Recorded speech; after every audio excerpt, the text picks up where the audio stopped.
Alam mo ang ironic, akala natin kapag mataas ang KPI at naabot mo ito ay pwede ka nang maging best of the best. Pero ang totoo, may mga tao dyan na perfect sa scorecard pero bagsak naman sa resulta. Casey, parang ang gulo naman. Bakit kaya? Kasi sinasamba nila yung metrics, hindi yung mission kung bakit mo nga ba ginagawa yun. At dito na pumapasok ang tinatawag na Goodhart's Law. Ang sabi ni Goodhart ay when a measure becomes a target, it ceases to be a good measure. Kaya ito, natutunan ko to sa mahirap na paraan. Today, I will show you kung paano nga ba ako naging top employee dito sa pinagtatrabahuan ko dati. Hindi dahil sinunod ko ang KPI, pero dahil tinupad ko yung purpose ko. Let's talk about the danger of chasing numbers and the power of leading with meaning. Years ago, I worked as a junior move-in officer sa isang real estate developer. Ito mismo. Basically, trabaho ko ay assist ang mga home buyers para ma-inspect at ma-accept na nila ang bagong bahay nila. Baga, ma-turnover na sa kanila. Everyday, may KPI kaming sinusunod or Key Performance Index. Dapat makaka-4 assist ka kada araw. Dapat wala kang late sa trabaho. Pangatlo, dapat mataas ang acceptance rate mo. Kumbaga, kung ang sini-assist mo, dapat most of the time ay ma-accept nila yung bahay or ma-turnover agad sa kanilang bahay. Kasunod, dapat mataas din ang client survey score sa'yo kasi dito mo mapapakita kung paano mo nga ba sila in-assist. Simple, di ba? Pero I didn't care about that. Wala akong pakialam dyan. Dahil ang goal ko, masiguro na makukuha ng buyer ko ang bahay na karapat-dapat sa dugot pawis na binayad nila. Na pag lumipat sila, kompleto, maayos at ligtas ang bahay nila. Yun ang pake ko. Na kahit minsan mas matagal, kahit kailangan na namang bumalik para sa mga susunod na inspection at kahit hindi pumasok sa standard metrics ng buyer, I did it anyway. And here's the reality. KPI can lie, but yung purpose hindi. Dahil kapag ang goal mo ay ma-hit lang ang target, you start cutting corners. Nirarush mo na yung client. Hindi mo na chine-check kung safe ba talaga yung bahay. Kahit may mga sira pa yung bahay, pipilitin mong itago para i-accept lang nila. Hindi mo na chine-check kung safe ba talaga yung bahay. Dahil ang goal mo, basta pumirma na yung client sa Certificate of Acceptance, wala na, tapos na, finish na. Another KPI mo na naman yun. Kaya yun ang tinutukoy ko na trap sa Goodhart's Law. You start doing things para lang may laman ng report mo kahit alam mong hindi ito tama. And this is what separates average employees from legendary performers. Because they serve the mission, not the metric. Sa mission tayo nakatingin kung bakit nga ba natin itong ginagawa, hindi yung kung ano yung KPI na dapat natin gawin. Kasi I focus on doing the job like I own the house. And guess what? Mataas ang client satisfaction rate ko. Puro 5. Kasi 5 ang highest ng aming grading system sa survey. Pangalawa, mataas din ang acceptance ko. Isa lagi ako sa top. Kung hindi ako top 1, pasok lagi ako sa top 3. Every month yun. Every week, every day. Mataas ang survey ko. Dahil yung mga KPI ko, ayun ang sumunod sa akin at hindi ako ang naghabol sa kanila.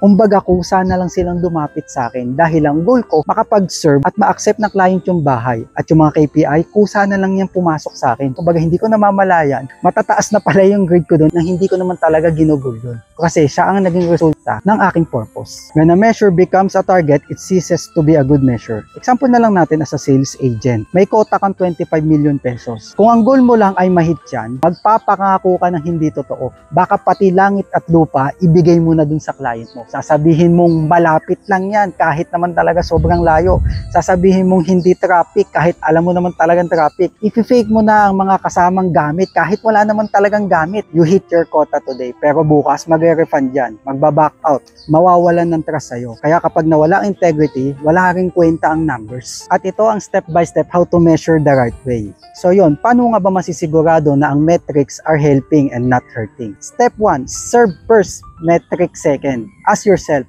am I doing this para lang may masubmit ako? O para talagang makatulong ako?